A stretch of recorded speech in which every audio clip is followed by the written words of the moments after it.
नमस्कार,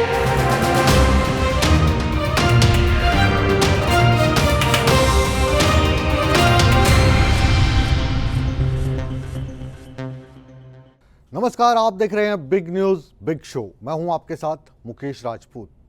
big news big show में आज भी हम तमाम रोज की तरह बात उन मुद्दों की करेंगे जिनका सीधा सरोकार आपसे है। बिग न्यूज बिग शो में बात करेंगे कश्मीर घाटी में हो रही बेमौसमी बर्फबारी की। ये देखने में भले ही बहुत खूबसूरत लग रही है, लेकिन आम लोगों की जिंदगी का ये जंजाल बन चुकी है। बात होगी हरियाणा के कनीना में हुए उस स्कूल बस हादसे की, जिसको लेकर अब पंजाब हरियाणा हाईकोर्ट का दरवाज़ा खटखटाया गया है। बात हम करेंगे हरियाणा में चल रहे भारतीय जनता पार्टी के स्टार प्रचारकों के कैंपेन की, जहां पर मुख्यमंत्री नायब सिंह सैनी और पूर्व मुख्यमंत्री मनोहर लाल खट्टर की जोड़ी लगातार मेगा प्रचार में जुटी हुई है। बात प्रधानमंत्री के छत्तीसगढ़ में हुई रैली की भी करेंगे और बताएंगे कि प्रधानमंत्री ने किस तरीके से कांग्रेस का कनेक्शन आतंकवाद के साथ बताया है। बात बिग शो में हिमाचल प्रदेश की सियासत में हुए आए भूचाल की भी होगी। मामला पुराना है, सीपीएस की नियुक्तियों को लेकर शिमला कोर्ट में चल रहा है। कोर्ट में इसको लेकर सुनवाई हुई और कोर्ट ने इस पर क्या रुख अपनाया है, और अगर सीपीएस की नियुक्तियां अवैध करार दी जाती हैं तो हिमाचल की राजनीति में क्या सचमुच भूचाल आ जाएगा, इसको जानने की कोशिश करेंगे। लेकिन आज के बिग न्यूज़ बिग शो की शुरुआत हम करने जा रहे हैं देश में मचे घमासान से। और ये जो घमासान है एक बयान के जरिए आया है, और ये बयान दिया है सैम पित्रोदा। सैम पित्रोदा कांग्रेस के नेता हैं और राजीव गांधी हों, सोनिया गांधी हों, राहुल गांधी हों, इनके एक बड़े सलाहकार माने जाते हैं। इन्होंने एक बयान दिया है कि अगर कांग्रेस की सरकार बनती है या इंडिया गठबंधन की सरकार बनती है तो ये सरकार आने वाले समय में जो संपत्ति आपको अपने पूर्वजों से मिलती है, जो आपके पिताजी की संपत्ति होती है, उस संपत्ति पर भी आने वाली सरकार, कांग्रेस सरकार या इंडिया गठबंधन की सरकार, कर लगा सकती है। अब ये बयान आना था, और इस बयान के बाद जो प्रधानमंत्री का बयान था कि आने वाले समय में अगर एनडीए की सरकार नहीं आती है, एनडीए की सरकार की बजाय इंडिया गठबंधन को आप चुनते हैं, तो वो आपकी संपत्ति पर भी कर लेंगे और आपकी जो संपत्ति है वो इस हिसाब से बांटेंगे कि आप देखते रह जाएंगे। अमेरिका में ये जो बयान सैम पित्रोदा ने दिया था, लगातार जब भारतीय जनता पार्टी ने इस पर बवाल किया, तो अब इस बयान से कांग्रेस ने अपना पल्ला झाड़ दिया है और कहा है कि ये जो बयान है उनका निजी बयान है। अब पूरा ये जो घमासान मचा है, भारतीय जनता पार्टी इसको लेकर लगातार विरोध प्रदर्शन कर रही है, और सैम पित्रोदा का जो बयान है इसको प्रधानमंत्री ने आड़े हाथों लिया है, और एक शायराना अंदाज में विरासत कर को लेकर उन्होंने क्या कहा है, देखिए बिग न्यूज़ बिग शो की ये पहली big report.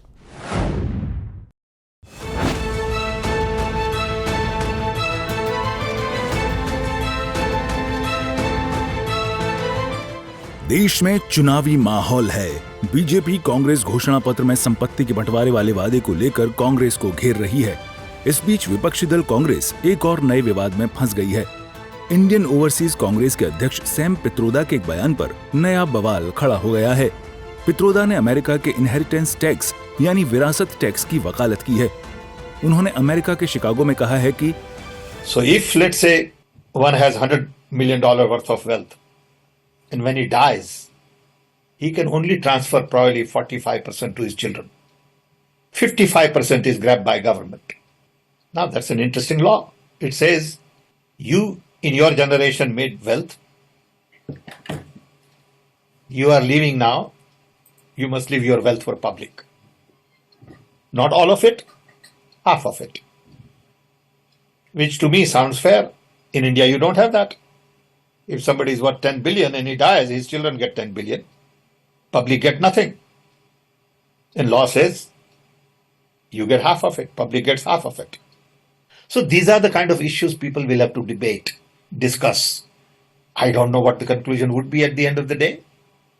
But when we talk about redistributing wealth, we are talking about new policies. new programs that are in the interest of the people and not in the interest of super rich only. चलिए आपको तफसील से समझाते हैं कि विरासत tax क्या होता है, जिसकी सैम पित्रोदा ने वकालत की है। भारत में पैतृक संपत्ति उसकी मृत्यु के बाद उसके कानूनी उत्तराधिकारियों जैसे बच्चों, पोते पोतियों या संबंधित लोगों को ट्रांसफर हो जाती है। इसी विरासत पर अमेरिका समेत कई देशों में इनहेरिटेंस टैक्स या विरासत कर लगता है। विरासत में मिलने वाली संपत्ति के ट्रांसफर होने से पहले ये टैक्स लगता है। अब सैम पित्रोदा के बयान पर सियासी बवाल मचना तो लाजमी ही था। प्रधानमंत्री नरेंद्र मोदी ने छत्तीसगढ़ के सरगुजा में कांग्रेस पर बड़ा हमला बोला।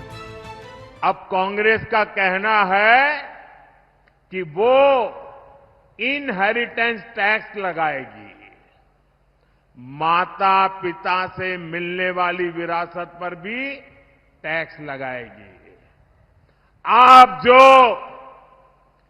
अपनी मेहनत से संपत्ति जुटाते हैं वो आपके बच्चों को नहीं मिलेगी, बल्कि कांग्रेस सरकार का पंजा उसे भी आपसे छीन लेगा। यानी कांग्रेस का मंत्र है कांग्रेस की लूट। कांग्रेस का मंत्र है कांग्रेस की लूट, जिंदगी के साथ भी और जिंदगी के बाद भी। वहीं केंद्रीय मंत्री अनुराग ठाकुर ने कांग्रेस पर करारा प्रहार करते हुए कहा कि जैसे कांग्रेस सत्ता में रहकर वसूली करती है, वैसे ही आपकी मौत के बाद वसूली टैक्स यानी वंशानुक्रम टैक्स लगाने का सोच रही है। Sam Pitroda is a guide, philosopher, mentor and friend of Shri Rahul Gandhi and his father as well. वो उस समय के उनके पिताजी के समय से हैं और देश से छिपा हुआ नहीं है। और जो सैम पिट्रोडा सोचते हैं वो कांग्रेस करके दिखाती है। इसलिए देशवासियों के लिए एक बहुत बड़ी चुनौती है, एक बहुत बड़ी चिंता है कि कैसे सैम पिट्रोडा की सोच कांग्रेस के मैनिफेस्टो तक पहुंची और कांग्रेस कैसे आपकी संपत्ति को आपकी मौत के बाद देश भर में बांटना चाहती है उन लोगों को, और उसके लिए सर्वेक्षण करवाने के लिए तैयार है जाति के नाम पे। अरे देखिए कांग्रेस की सोच को, पहले मन बना लिया है कि गलती से कहीं सत्ता मिल गई तो लूटेंगे कैसे। वहीं कांग्रेस के मैनिफेस्टो को लेकर बीजेपी की दिल्ली महिला इकाई ने प्रदर्शन किया और कांग्रेस पर आर्थिक न्याय के बहाने उनके मंगलसूत्र और गहने छीनने का आरोप लगाया। दिल्ली में भारतीय जनता पार्टी की तरफ से एक प्रोटेस्ट कांग्रेस के मैनिफेस्टो को लेकर तमाम महिलाएं यहां पे मौजूद हैं। महिलाओं की तरफ से ये प्रोटेस्ट किया जा रहा है। जो उन्होंने कहा है ना कि वो मंगलसूत्र उतार के अल्पसंख्यकों को दे देंगे या जिनके बच्चे ज्यादा हैं, हिंदुस्तान का चाहे मुस्लिम हो, चाहे हिंदू हो, चाहे सिख हो, चाहे ईसाई हो, अब सब पढ़े लिखे हैं, सब रोजगार चाहते हैं, सब विकास चाहते हैं। इन्होंने आज तक हमारे हिंदू और मुस्लिम भाई बहनों को लड़ाया है और मुसलमानों को इस्तेमाल किया है पत्थरबाजी के लिए, उन्हें शिक्षा से वंचित रखा है और आज का मुसलमान ये बात समझता है। और मेरा उनसे यही आग्रह है कि आप इनकी बातों में मत आइएगा और हिंदू बहनों से ये कहना है कि ऐसी भ्रष्ट और कुरिष्ट पार्टी से निजात पाना है, मोदी जी को जिताना है। उधर सैम पित्रोदा के बयान से कांग्रेस किनारा करती हुई नजर आई। कांग्रेस महासचिव जयराम रमेश ने कहा कि पित्रोदा का बयान भारतीय राष्ट्रीय कांग्रेस या पार्टी नेतृत्व का नहीं है। You know, Mr. Pitroda has been a friend, philosopher, guide, mentor to lakhs of people across the world, including me. He's also president of the Indian Overseas Congress. He's made numerous contributions to the development of India over the decades. Now, you know, he expresses his views on issues that he considers important very freely, and that's part of democracy. So he makes these comments in the US, he's made these comments in the US, while he's free to say whatever he has to say on issues on which he feels strongly, it's not always that he reflects the views of the Indian National Congress. And on this particular issue also, he's not reflecting the official position of the Indian National Congress. कुल मिलाकर कांग्रेस के घोषणा पत्र के बाद पित्रोदा की ओर से America में लग रहे विरासत टैक्स का उदाहरण सियासी भूचाल ला चुका है। सैम पित्रोदा ने बैठे बिठाए एक और मुद्दा भाजपा को दे दिया है और पीएम मोदी सहित उसे सभी बड़े नेता पूरे चुनाव में कांग्रेस के विचार के तौर पर पेश करेंगे तो कांग्रेस के लिए परेशानी का सबब बन सकता है। सूर्य समाचार के लिए दिल्ली से विनय सिंह की रिपोर्ट। तो अब जो बयान प्रधानमंत्री ने राजस्थान की एक रैली में दिया था, उसके पीछे की कहानी क्या है ये आपको समझ में आ गई होगी। अब बात करते हैं हिमाचल की सियासत की। हिमाचल में इस वक्त कांग्रेस की सुखविंदर सिंह सुक्खू की सरकार है। ये सरकार एक मुश्किल से निकलती है तो दूसरी में फंस जाती है। अब बात सीपीएस नियुक्ति की हो रही है। सीपीएस नियुक्ति को लेकर हाई कोर्ट में मामला चल रहा है। 3 दिन से इसको लेकर सुनवाई चल रही है। भारतीय जनता पार्टी के जो 12 विधायक हैं, उन्होंने सीपीएस की नियुक्ति को चुनौती दी है। कोर्ट ने इस मामला को बहुत ही गंभीरता से लिया है और जो सीपीएस की नियुक्ति है, इसको लेकर क्या जिरह पेश की गई दोनों पक्षों की ओर से और कोर्ट का रुख क्या रहा, जानने के लिए देखिए हमारी ये बिग न्यूज़ बिग शो की दूसरी खास रिपोर्ट। जब से हिमाचल में कांग्रेस की सुखविंदर ठाकुर की सरकार बनी है, तब से हिमाचल की राजनीति में उथल पुथल होती दिख रही है। पहले मुख्यमंत्री को लेकर कांग्रेस में विवाद, फिर बीजेपी के ऑपरेशन लोटस की आहट और फिर राज्यसभा चुनाव में कांग्रेस से विधायकों का बागी होना। इतना ही नहीं, सुखविंदर ठाकुर की कैबिनेट के बाद सीपीएस की नियुक्ति का मामला चर्चाओं में रहा। हिमाचल की कांग्रेस सरकार में 6 सीपीएस की नियुक्तियां की गईं, जिसके बाद इन नियुक्तियों पर बीजेपी ने सवाल खड़े किए। बीजेपी के 12 विधायकों की ओर से इन नियुक्तियों को असंवैधानिक करार देते हुए चुनौती दी गई। बीजेपी विधायकों की याचिका पर शिमला हाई कोर्ट ने मामले पर सुनवाई की। 22 अप्रैल से 24 अप्रैल तक लगातार इस मामले में कोर्ट के अंदर बहस हुई, जिसके बाद अब 8 मई को मामले पर दोबारा सुनवाई का समय कोर्ट ने दिया है। माननीय सीपीएस सुंदर ठाकुर जी की तरफ से जो उनके अधिवक्ता थे, उन्होंने आर्गुमेंट्स किए, क्योंकि ये बहुत बड़ा कॉन्स्टिट्यूशनल मैटर है जिसमें प्रदेश विधानसभा, प्रदेश सरकार किस प्रकार का कानून बना सकती है या इस प्रकार का कानून नहीं बना सकती है। तो प्रदेश सरकार ने और इस कानून की जो रिपरकशंस है, इस कानून का जो प्रभाव है वो पूरे देश पर होने वाला है।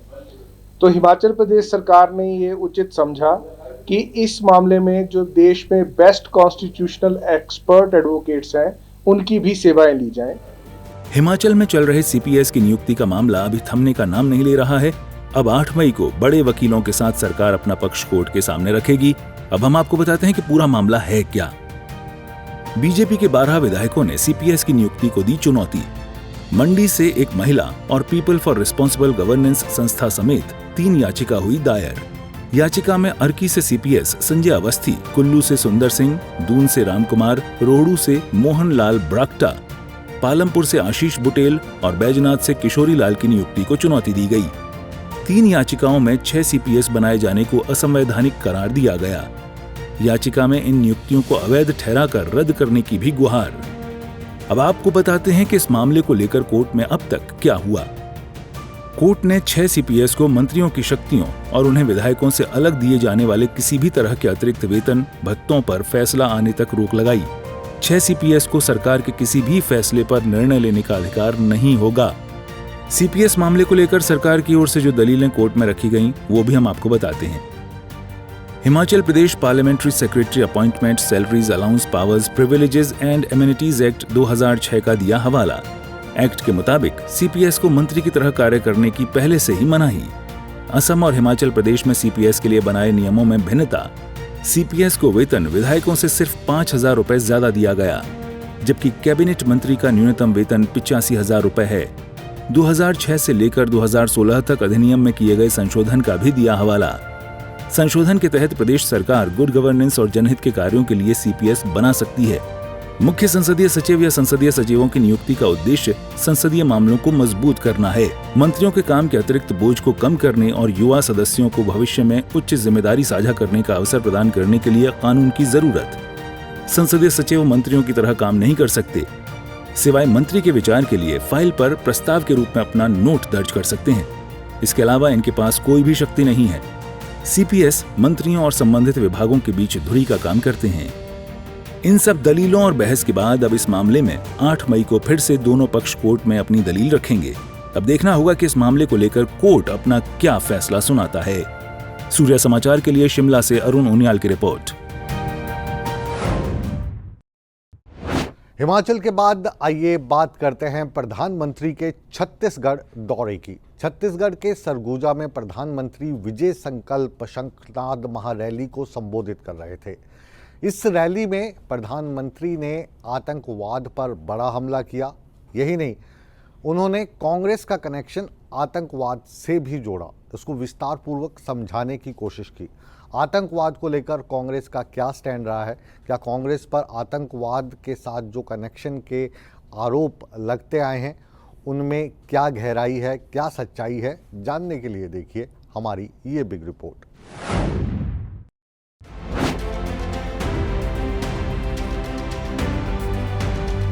लोकसभा का रण फतह करने के लिए तमाम राजनीतिक दल एड़ी चोटी का जोर लगा रहे हैं। दूसरे चरण के चुनाव प्रचार का शोर बुधवार शाम को थम गया। इससे पहले प्रधानमंत्री Narendra Modi full action mode में नजर आए। प्रधानमंत्री ने छत्तीसगढ़ के सरगुजा में चुनावी हुंकार भरी। अंबिकापुर में विजय संकल्प शंखनाद महारैली को संबोधित करते हुए कांग्रेस पर करारा प्रहार किया और कहा कि कांग्रेस के इरादे नेक नहीं हैं।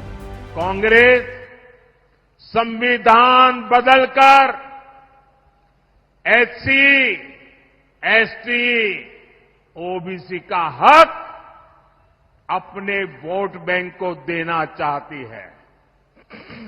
भाई और बहनों, ये सिर्फ आपके आरक्षण को ही लूटना नहीं चाहते,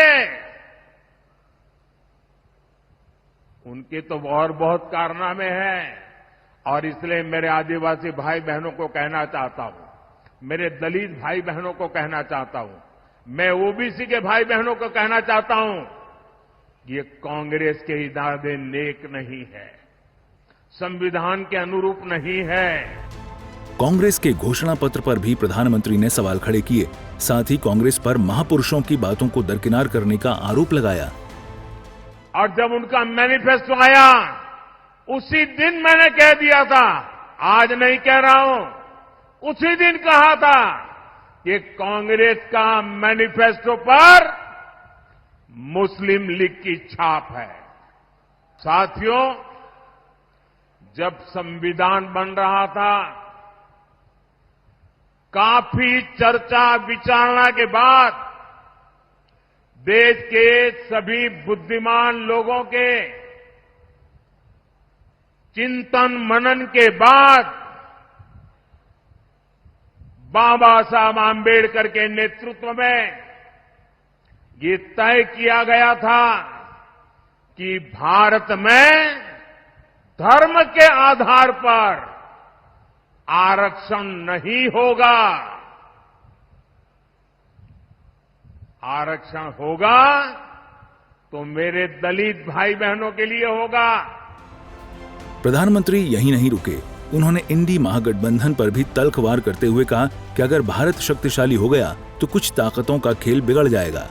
जब मैं विकसित भारत कहता हूं तो कांग्रेस वालों का और दुनिया में बैठी कुछ ताकतों का माथा गर्म हो जाता है। अगर भारत शक्तिशाली हो गया तो कुछ ताकतों का खेल ही बिगड़ जाएगा। आज अगर भारत आत्मनिर्भर बन गया तो कुछ ताकतों की दुकान बंद हो जाएगी। इसलिए वो भारत में कांग्रेस और इंडी गठबंधन की कमजोर सरकार चाहते हैं। ऐसी कांग्रेस सरकार जो आपस में लड़ती रहे। बहरहाल अंबिकापुर की सभा के माध्यम से प्रधानमंत्री ने सरगुजा के साथ ही कोरबा और रायगढ़ संसदीय सीट के मतदाताओं को साधने का प्रयास किया। सरगुजा और पड़ोसी लोकसभा सीटों पर 7 मई को मतदान होना है। सूर्य समाचार के लिए ब्यूरो रिपोर्ट। और आइए अब बात करते हैं हरियाणा में चल रहे लोकसभा चुनाव के प्रचार की। हरियाणा के मुख्यमंत्री हों नायब सिंह सैनी या फिर पूर्व मुख्यमंत्री मनोहर लाल खट्टर, ये जोड़ी लगातार लोकसभा क्षेत्र में ही नहीं, हर एक विधानसभा क्षेत्र में जाकर भारतीय जनता पार्टी के लिए वोट मांग रही है। बात आज हम करेंगे करनाल की। करनाल एक ऐसी सीट है जिसमें विधानसभा में खड़े हैं मुख्यमंत्री नायब सिंह सैनी। क्योंकि वो पहले सांसद थे, अब उनको चुनाव लड़ना है तो वो यहाँ पर विधानसभा के विधायक के तौर पर चुनाव लड़ रहे हैं, जो कानूनन ज़रूरी है। वहीं पर अगर लोकसभा सीट की बात करें तो लोकसभा सीट पर भारतीय जनता पार्टी ने उतारा है पूर्व मुख्यमंत्री मनोहर लाल खट्टर को। अब ये जो करनाल की हॉट सीट है, ये और हॉट हो जाती है जब मुख्यमंत्री और पूर्व मुख्यमंत्री वहाँ पर प्रचार करते हैं, तो सबकी निगाहें इन दोनों खास सीट पर है। आज क्या रहा और किस तरीके से मुख्यमंत्री या पूर्व मुख्यमंत्री ने भारतीय जनता पार्टी के पक्ष में, अपने पक्ष में वोट मांगे और क्या रिस्पांस मिला, देखिए इस खास रिपोर्ट में।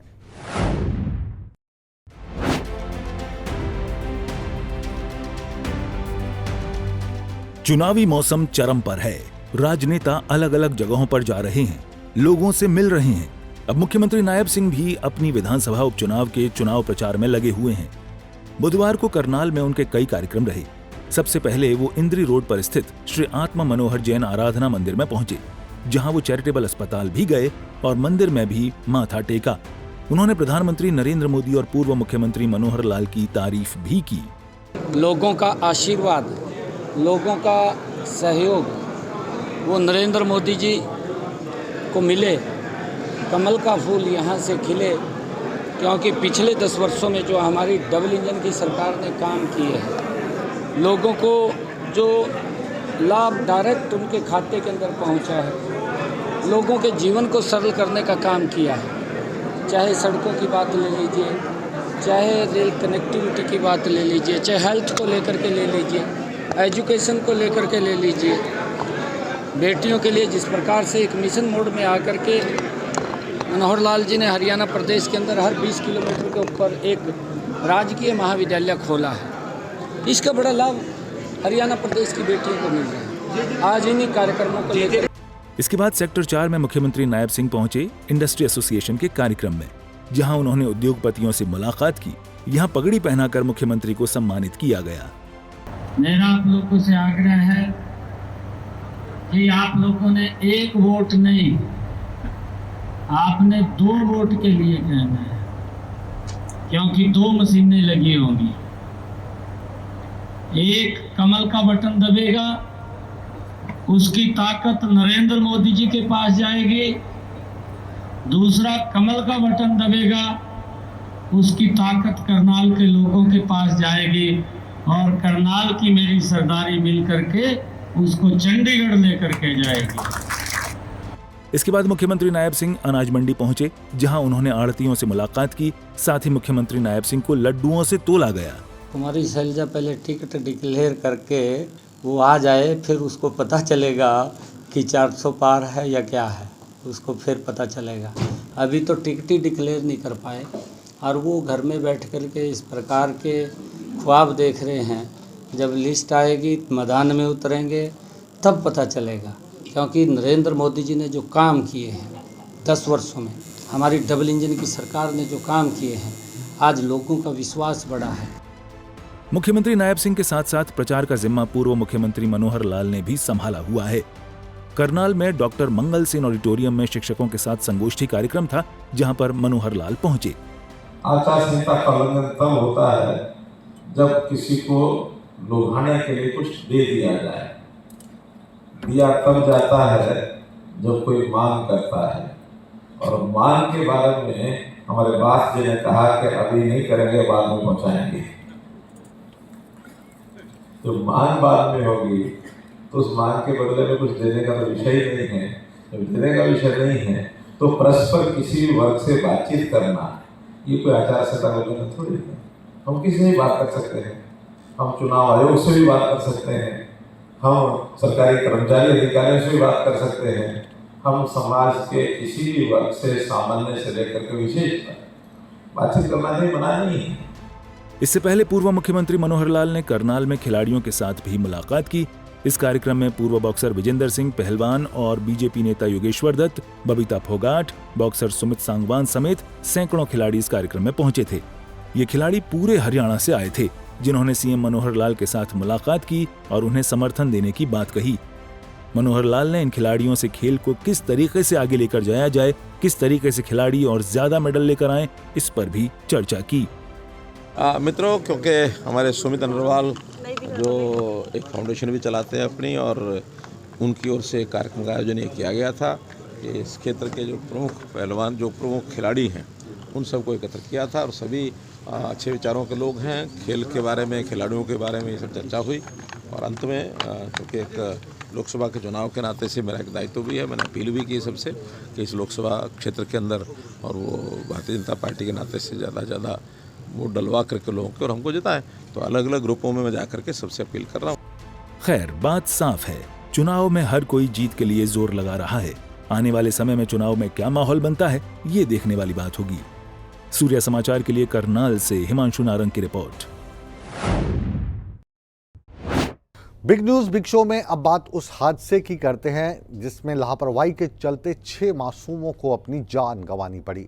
जी हां, हम बात कर रहे हैं हरियाणा के महेंद्रगढ़ जिला के कनीना में हुए स्कूल के बस हादसे की।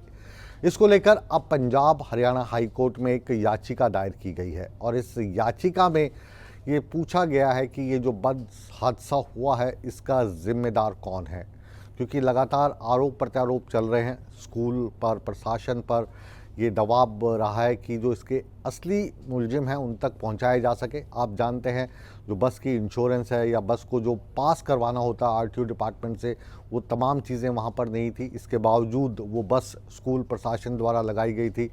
ड्राइवर पर भी लगातार सवाल उठते रहे हैं। प्रिंसिपल को गिरफ्तार किया गया है, चेयरमैन को गिरफ्तार किया गया है, उसके जो ड्राइवर के अलावा जो बाकी लोग इससे जुड़े हुए हैं, इन सब की लगातार गिरफ्तारियां हो रही है। हरियाणा सरकार इसको लेकर काफ़ी गंभीर है, लेकिन अब मामला जब हाई कोर्ट में पहुंचा है तो और ज़्यादा गंभीर हो गया है।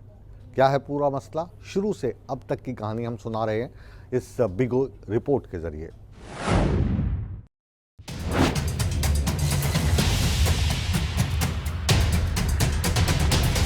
महेंद्रगढ़ जिले में कनीना के पास हुए स्कूल बस हादसे में 6 बच्चों की जान चली गई थी। इसके बाद से पुलिस, परिवहन व शिक्षा विभाग एक्शन में आ गया है। सभी स्कूलों में ताबड़तोड़ चेकिंग कर कार्रवाई की जा रही है। कमियों को सख्ती से दुरुस्त करवाया जा रहा है, लेकिन मामला अब हाई कोर्ट तक पहुंच गया है। पंजाब हरियाणा हाई कोर्ट में दाखिल अवमानना याचिका खारिज कर दी गई है। याचिका में बस हादसे को अधिकारियों की नाकामी का परिणाम बताया गया था। याचिकाकर्ता ने पुलिस अधीक्षक सहित 12 अधिकारियों पर कार्रवाई की मांग की थी, लेकिन हाईकोर्ट ने इस मामले में सुनवाई करते हुए याचिकाकर्ता को दूसरी याचिका यानी PIL फाइल करने को कहा है।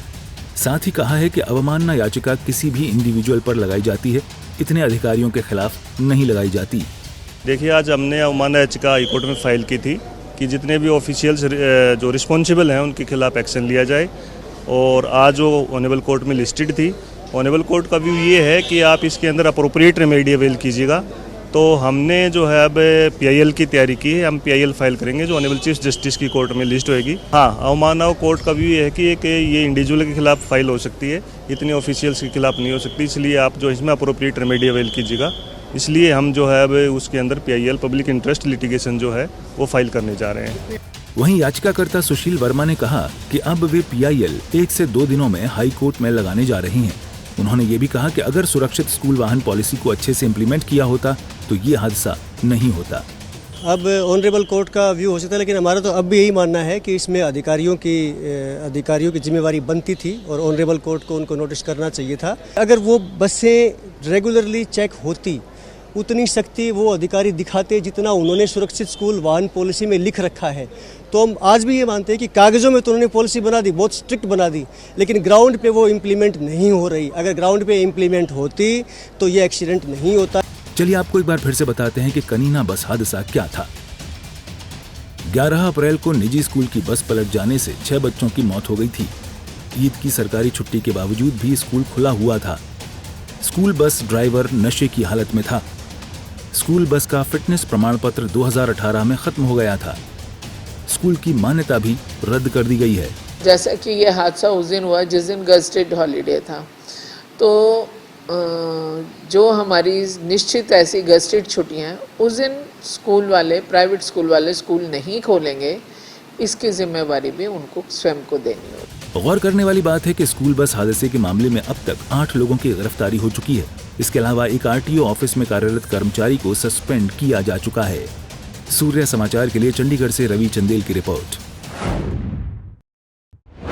बिग न्यूज बिग शो में आइए अब बात करते हैं कश्मीर घाटी की। कश्मीर घाटी जो देखने में बहुत ही खूबसूरत है और इसे ज़मीन का जन्नत बताया जाता है। आजकल यहाँ पर बेमौसमी बर्फ़बारी हो रही है जो देखने में बहुत ही खूबसूरत लगती है। पर्यटक के तौर पर देखो तो बहुत अच्छा लगता है, हर एक जगह दूधिया चादर उड़ी है। लेकिन जो वहाँ के स्थानीय लोग हैं उनके लिए ये जो बर्फ़बारी है, ख़ास तौर पर बेमौसमी बर्फ़बारी, ये कई तरीके की परेशानियाँ भी लाती है, कई तरीके की मुश्किलात उनके जीवन में पैदा करती है। बर्फ़बारी के बीच जो आम लोग हैं, जो वहाँ के स्थानीय लोग हैं, उनकी ज़िंदगी कैसे आफत बन गई है, इस पर नज़र डालते हैं हमारी इस खास रिपोर्ट में।